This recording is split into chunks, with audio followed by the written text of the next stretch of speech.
പോകുന്നു. പലപ്പോഴും പല സ്ഥലങ്ങളിൽ ട്രെയിനിൽ യാത്ര ചെയ്യുമ്പോ നല്ല പാവപ്പെട്ട ഉമ്മമാര് കുടുംബസമേതം സിയാറത്തിനും ദിക്റിനും സ്വലാത്തിനും പോകുന്നു. അവരെ കയ്യിൽ തസ്ബീഹ് മാലയുണ്ട്, അവരെ ചുണ്ടിങ്ങനെ ചലിക്കുന്നുണ്ട്, ദിക്റ് ചൊല്ലുന്നുണ്ട്, നന്നായി ദിക്റ് ചൊല്ലുന്ന ഉപ്പമാരാണ്.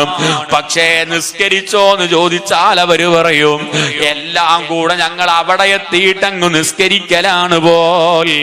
സുബ്ഹാനല്ലാഹ്.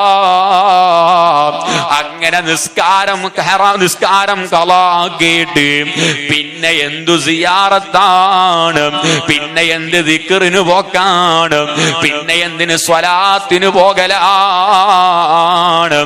അപ്പോഴേക്ക് ഈ ക്ലിപ്പും കട്ടു ചെയ്തിട്ട് സിയാറത്തിന് എതിരാണെന്ന് പറയണ്ട. സിയാറത്തിന് പോകണോ, അജ്മീരിൽ പോകണം, സിയാറത്ത് ചെയ്യണം. എല്ലാത്തിനും ഇസ്ലാമിനൊരു നിയമമുണ്ട്.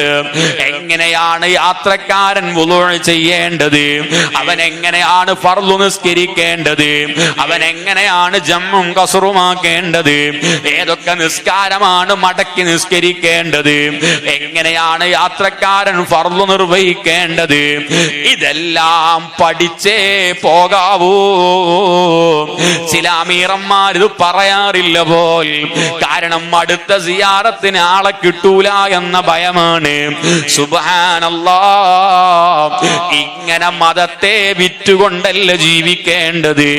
നമുക്ക് മതത്തിന് വ്യക്തമായ നിയമമുണ്ട്, നമുക്ക് വ്യക്തമായ സംവിധാനങ്ങളുണ്ട്, നമുക്കൊരു ലീഡറുണ്ട്, നമുക്കൊരു സംസ്കാരമുണ്ട്, നമുക്കെല്ലാത്തിനും പരിഹാരമുണ്ട്. അങ്ങനെ തന്നെ ജീവിച്ചാലും